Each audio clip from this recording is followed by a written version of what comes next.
February 15th, the day after Valentine's Day. Hopefully, the fallout wasn't too bad for anybody out there. We're going to talk about new housing today. I am Connor with Honor with Realty One Group here in Valencia, California, which encompasses Santa Clarita Valleys, Los Angeles County, Los Angeles City, all that fancy stuff. But we're going to talk about new housing. I had a chance yesterday to interview a gentleman with Toll Brothers, Josh Calderon, and we'll have that show coming up here in the next few days. But Thursdays are our new housing broadcast, talking about new housing.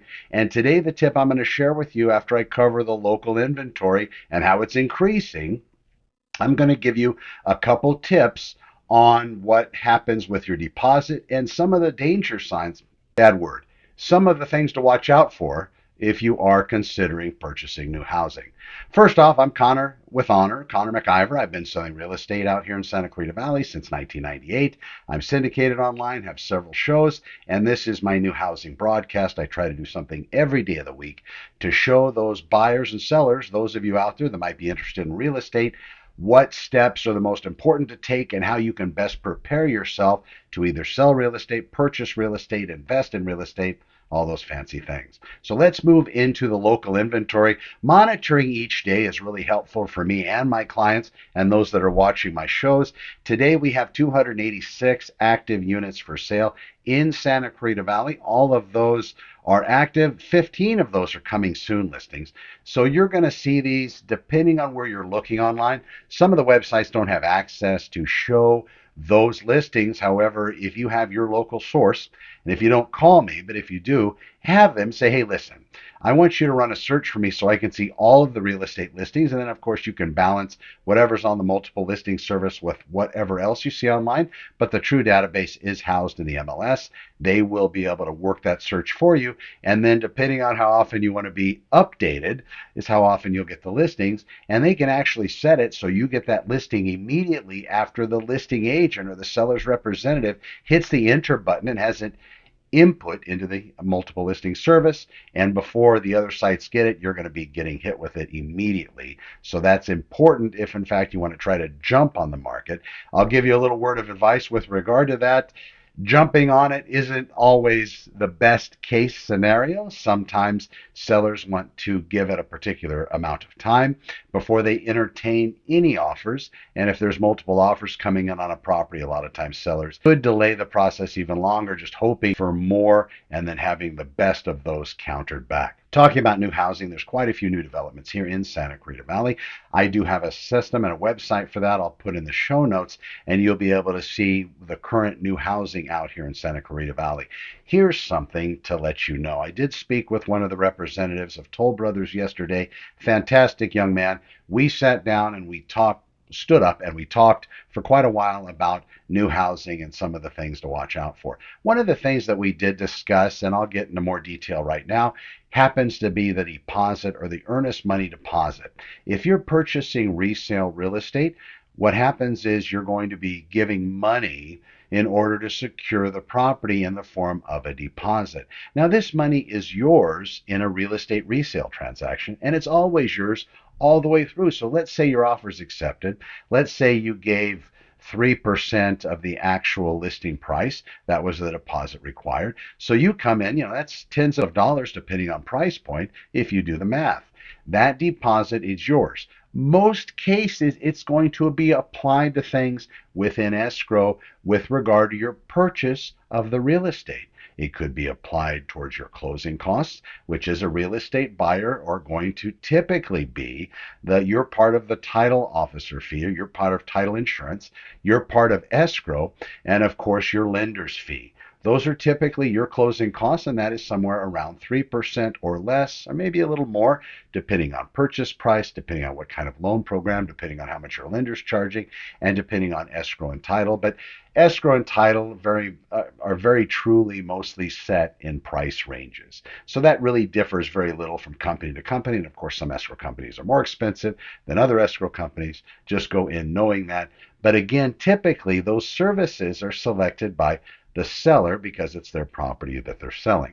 Moving back into the deposit, this money is yours. So if in escrow on a resale, you decide to use that money for nothing, and you come up with funds to be able to pay your cost, other than that, you get your money back. However, there is a time that you go into escrow when that money becomes property of the seller if in fact you decide to cancel. That's something to watch out for, and that's what a big concern is, especially when you're talking these large amounts of money, 30, 40, $50,000. If you cancel escrow, not getting that money back because of something you discovered, and maybe you discovered it too late, maybe you signed something that you weren't completely understanding, these are things to watch out for. And with new housing, it's really no different. The questions to ask are these. When you go to a new housing development, if you're not represented by an agent, it isn't a bad idea to have someone with you on your side when you go. Now, there's nothing against any new housing agents out there. In fact, the gentleman I was speaking with has been doing the new housing realm and representing new home builders for over 20 years. The reason why that's important is a lot of agents that are new in the business believe these agents at new housing are, well, for lack of a better word, they can't cut it in the normal resale market. And albeit it is difficult trying to be your own boss, trying to keep yourself motivated. If in fact a lot of agents have that problem, they hear the news, they panic, they worry. So there's a lot of ups and downs with new housing. If they have a good product, it's really baked into that whole system. Those agents do quite well. However, to become one of those agents, it doesn't just require you, maybe as it requires to get a real estate license, it doesn't require you just to have a heartbeat and respiration and a pulse and blood pressure and just be operating and maybe be able to speak in somewhat coherent sentences. In fact, in new housing, they run you through the ringer in order to approve an agent to be able to represent them. Understand this, they're the face of the builder. The builder is building, for example, yesterday, almost 100 houses and everything priced over $1 million. Folks, that's over $1.5 million in product. Excuse me. 150 million, there's the motor cop math, $150 million in product that they're giving the front facing agents in the new housing center authority to sell. Those people, ladies and gentlemen, have to be very good. So they have to cut the mustard. However, going into that scenario, it is of no detriment to you to have your own representative go through that process. And one of the things to watch out for with regard to that is you don't want somebody that's going to just run you in, sign you up, and then disappear and then collect their commission check somewhat later. By the way, it was verified yesterday with Josh. The commission check that your agent would give or get representing you in new housing by no means affects your purchase or by no means cuts into your finances at all. This is something that the builders choose to do. They choose to pay that local representative to represent you. The caveat or the trick is you always want your agent there the very first time you visit. So we have new home tours that we put on. All you have to do is reach out to me at connorwithhonor.com and I'll get you set up with that. We can go look around the whole valley at the several new home building sites, both on the east side of the valley, west side of the valley, and also the north end of the valley, and a couple on the southern side. So we will be able to help you with that. But moving into this, whenever you're going in, if you don't have an agent, you don't want somebody on your side, I get that too. Make sure when you start giving money with the new home agent, when you start to put down deposits, understand where that money goes, understand what's refundable, and understand when it's not refundable, and how long you have to change your mind. Changing your mind happens quite frequently with particular individuals. Some people are super committed from right out of the gate. Some people decide to think about things for a little bit. And some people actually see something, get excited, get overexcited, they put money down, and then they walk away, and then they're sitting down at dinner with their significant other or friends or family or whomever it may be, and then they think, oh my gosh, what have I done? I don't think this is a good move for us. Find out when that money becomes the property of the new home builder, at which point that happens. Now, we also have monies to hold properties in new housing, and then there's also the actual deposit.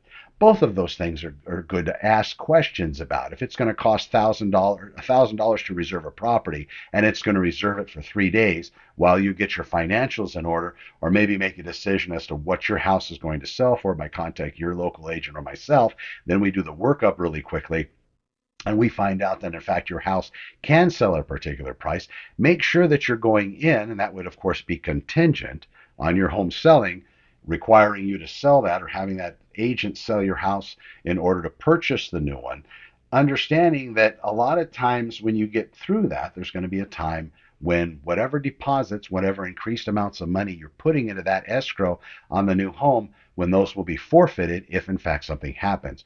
God forbid your house doesn't sell. God forbid the buyer lose their job on the house that you're trying to sell and then it resets and sets to somebody else.